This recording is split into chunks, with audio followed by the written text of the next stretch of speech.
જય માતાજી અને હર હર મહાદેવ। સ્વાગત છે આપણી YouTube channel the best Gujarati વ્લોગમાં। આજે આપણે આવી ગયા છીએ અમરેલી જિલ્લાના થવી ગામે, જ્યાં તમે જોઈ શકો છો કે શીર ખોડિયારમાંનું એક મંદિર આવેલું છે। માતાજીનું 700 વર્ષ જૂનું આ મંદિર છે। તો આજે આ વિડીયોમાં આપણે ખોડિયાર માતાજીના દર્શન કરવાના છે, તેમનો ઇતિહાસ પણ જાણવાનો છે। તો વિડીયોમાં કન્ટિન્યુ બન્યા રહેજો। વિડીયો પસંદ આવે તો લાઇક, શેર અને સબસ્ક્રાઈબ કરવાનું ભૂલતા નહીં, અને કોમેન્ટમાં જય ખોડિયારમાં લખવાનું ભૂલતા નહીં।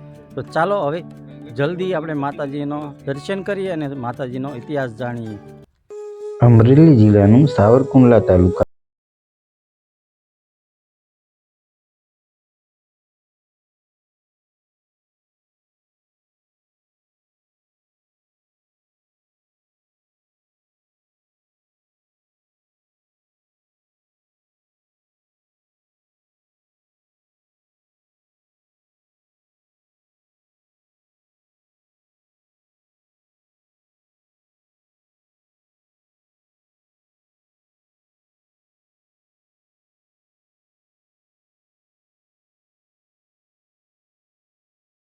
ઇતિહાસ પણ જાણીશું।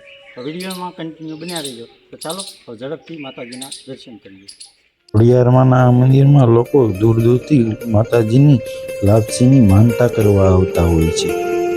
ખાસ કરીને રવિવાર અને મંગળવારે લોકો દૂર દૂરથી આવે છે। તો મિત્રો, અમે પણ દર્શન કરી લીધા અને તમને પણ માતાજીના દર્શન કરાવી દીધા। કોમેન્ટમાં જય ખોડિયારમાં લખવાનું ભૂલતા નહીં, અને માતાજીની હું એટલી જ પ્રાર્થના કરું છું કે મારા તમામ સબસ્ક્રાઈબર મિત્રોને સુખ, શાંતિ અને સમૃદ્ધિ આપે। એ માં ખોડિયારને હું પ્રાર્થના કરું છું। શેર ખોડિયાર માતાજીની મૂર્તિ પ્રાણ પ્રતિષ્ઠા મહોત્સવ સંત 2068 વૈશાખ સુદને સાતમને મંગળવાર તારીખ 10/5/2011 રોજ થયેલ છે।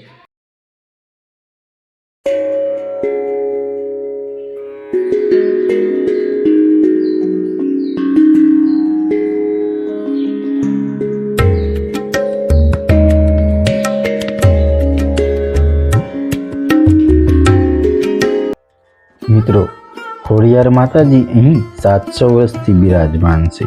વર્ષો પહેલા અહીં સારણ લોકો આવ્યા હતા, તેને માં ખોડિયારની સ્થાપના કરી હતી। ત્યારથી જ ખોડિયાર માતાજી અહીં બિરાજમાન છે।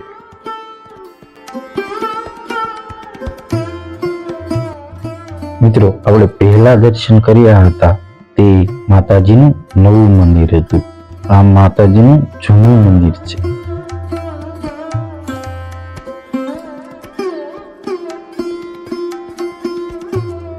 જોઈ શકો છો મિત્રો કે આ ખોડિયાર માતાજીનું મંદિર જૂનું છે, અને આપણે જે આગળ વિડીયોમાં દર્શન કર્યા કે થોડાક સમય પહેલાં માતાજીની મૂર્તિ પ્રતિષ્ઠા કરવામાં આવી હતી, જે મેં તમને વિડીયોમાં તારીખ પણ બતાવેલી છે, અને એ વિડીયોને પોઝ કરી તમે વાંચી શકો છો। અને આ સૌ પ્રથમ માતાજીની અહીં સ્થાપના કરવામાં આવેલી હતી।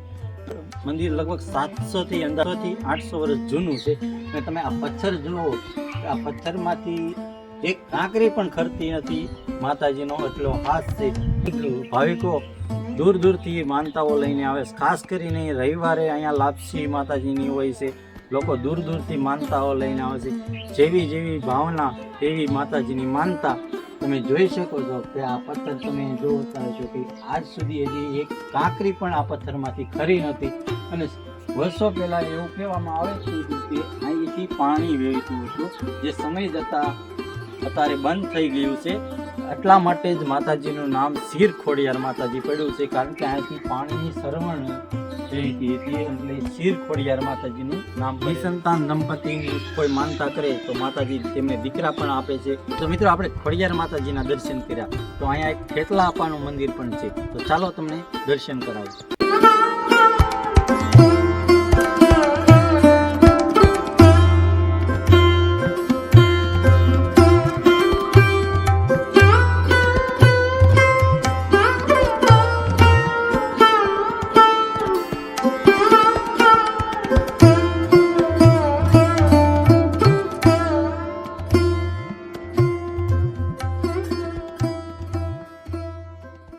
તો મિત્રો, આજે આપણે સાથે છે અમારા પરમ મિત્ર અલ્પેશભાઈ। તેમની પણ એક ચેનલ છે દાડમા દાદા ઓફિશિયલ, અને તેમને જ આપણને અહીંયા બોલાવ્યા હતા અને આ વિડીયો બનાવવાનું કીધું હતું। તો શું કહેશો અલ્પેશભાઈ? તો મિત્રો અહીંયા જ્યારે ઠેવી ગામના આંગણે આવો તો અવશ્ય એક ફેરું માતાજીના દર્શન કરવા આવજો. અને મારા મિત્ર એવા છે અહીંથી કે પધાર્યા છે કે જાનભાઈ માતાજીની જેરડથી બહુ દૂર છે, તો એને એમ થયું કે આપણે માતાજીના દર્શન કરીએ છીએ અને એક વિડીયો બનાવવો છે. તો મેં કીધું આવો તમે અહીંયા, આપણે એક વિડીયો બનાવીશું. આ એ ઐતિહાસિક મંદિર છે વર્ષો જૂનું, તો તમે એક ફરું જરૂર આવજો. ખૂબ સરસ મજાનું મંદિર છે. અહીંયા આવો તો શાંતિનો અનુભવ થાય એવું છે. શું કહેશો ભાઈ?